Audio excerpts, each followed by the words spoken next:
اللہ تعالیٰ نے رمضان میں زوجہ کے قریب جانے سے صحابہ کو منع کیا تھا. بڑا دلچسپ واقعہ ہے.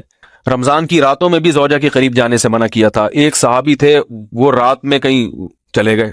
اب بڑے پریشان ہوئے، رسول اللہ صلی اللہ علیہ وسلم کے پاس آئے، عرض کیا یا رسول اللہ مجھ سے غلطی ہوئی، رمضان کی رات میں نے اپنی زوجہ کے قریب چلا. آپ نے فرمایا کیوں؟ وہ بڑا دلچسپ واقعہ ہے، بس بظاہر تھوڑا حیا کے خلاف بھی ہے لیکن اتنا بھی نہیں ہے.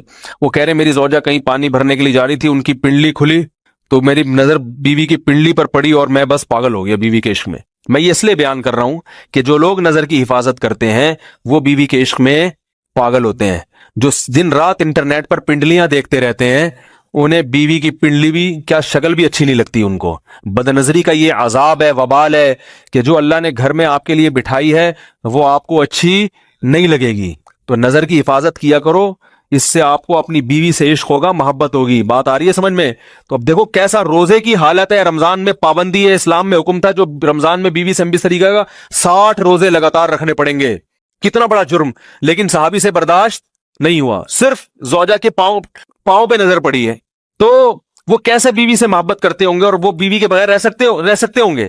اور آج لوگوں کے فون آتے ہیں ہماری بیگم جس میگے جاتی ہے اتنی خوشی ہے، ایسا اچھا سا فیل ہوتا ہے، ایسا عجیب سا محسوس ہو رہا ہوتا ہے جیسے آزاد ہو گئے.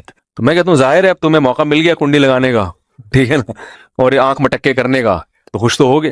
تو یہ بھی ایک عذاب ہے جو لبرل لوگ نے جس عذاب میں ڈالا ہوا ہے نا، اس میں عورت کے حقوق نہیں ہے. عورت کے حقوق نظر کی حفاظت میں اور عورت کے پردہ کرنے میں ہے. جب مرد باہر نکلے گا سب پردے میں ہوں گی تو آئے گا کس کے پاس؟ بیگم کے پاس ہی آئے گا. تو اتنے منہ کالا کرنے کے راستے کھول دیے ہیں تو ظاہر ہے پھر کامیاب ازدواجی زندگی نہیں ہوتی. تو نبی کے پاس آئے، عرض کیا یا رسول اللہ میں برداشت نہیں کر پایا. تو آپ مسکرا دیے. تو وہ نبی کے پاس گئے، یا رسول اللہ ایسے ہوا، مجھ سے غلطی ہو گئی. تو آپ نے فرمایا کیوں؟ فرمایا ایسا ہو گیا تھا. تو آپ صلی اللہ علیہ وسلم نے فرمایا 60 روزے رکھو لگاتار. انہوں نے فرمایا ایک کی طاقت نہیں ہے، اس میں یہ ہو گیا 60 کیسے رکھوں گا، نہیں ہے طاقت 60. آپ نے فرمایا ٹھیک ہے پھر 60 غریبوں کو 2 ٹائم کا کھانا کھلاؤ. فرمایا اس کی بھی طاقت بولو بھائی نہیں ہے. اتنے میں ایک صحابی لائے کوئی چیز صدقہ کرنے کے لیے. تو آپ نے فرمایا چلو اصل حکم تو یہی ہے کہ 60 روزے یا پھر 60 غریبوں کو کھانا، وہ نہیں تو چلو فی الحال ان کو تنبیہ کے لیے کچھ ان سے صدقہ کروا لیتا ہوں. فرمایا چلو یہ فلاں خیرات کی ایک چیز لے کر آئے ہیں، تم یہ لے کے غریبوں میں بانٹ دو. انہوں نے فرمایا مجھ سے زیادہ غریب پورے مدینہ میں بھائی کوئی بھی نہیں. آپ صلی اللہ علیہ وسلم مسکرانے لگے، فرمایا جاؤ کھاؤ اور بچوں کو کھلاؤ. اور بھائی غلطی بھی ہوئی اور گھر میں راشن بھی آ گیا.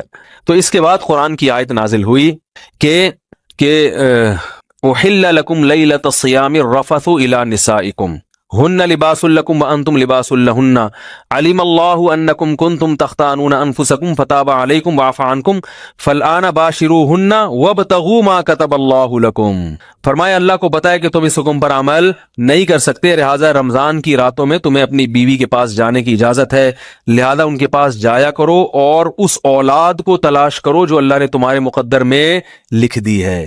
قرآن جہاں بھی بیوی سے ریلیشن قائم کرنے کی بات کرتا ہے اولاد کا ذکر لازمی کرتا ہے، یعنی تلاش کرو اس اولاد کو جو اللہ نے تمہارے لیے لکھ دی ہے. ما کتب اللہ لکم، ما کتب اللہ علیکم نہیں ہے. علا کا مطلب تمہارے خلاف، لکم کا مطلب تمہارے فائدے کے لیے. لام عربی میں نفع کے لیے آتا ہے، علا عربی میں ضرر اور نقصان کے لیے آتا ہے.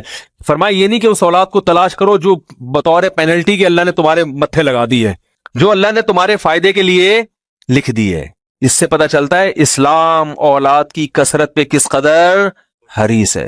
بات آ رہی ہے اور بھی اس بارے میں آیتیں ہیں قرآن مجید کی، مگر میں اب زیادہ تفصیل میں نہیں جاؤں گا. کچھ آیتیں رہ گئی ہیں، کچھ احادیث رہ گئی ہیں، تو وہ انشاءاللہ پھر اگلے